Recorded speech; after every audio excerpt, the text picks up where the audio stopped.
Uroš, živijo. Živijo. Si tekač in tudi aktivno se ukvarjaš z iskanjem pravilnega in ustreznega načina prehrane za tekač.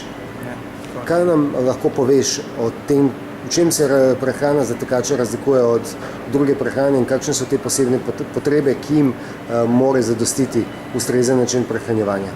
Se zdi, tekači smo pač ljudje, ki smo zelo dosti aktivni, kako urco teka na dan, 2, včasih več, včasih manj, odvisno katero skupino spadaš, maraton, 21 km ali pa celo več. Zdaj, prehrana, ki se razlikuje, je, da se z daljšo razdaljo, ko tečeš, večje so potrebe po hranilih. Napaka, ki jo delamo večina izmed nas, je, da gledamo samo na hrano, na čiste kalorije. Toda problem je, da v tem, da ti rabiš vitamine, minerale, hranilne snovi, ki so potrebne, da se tvoje telo regenerira, je sposobno naslednji dan spet narediti kvaliteten trening in da je telo zdravo in imunski sistem dovolj dobro deluje. Hvala.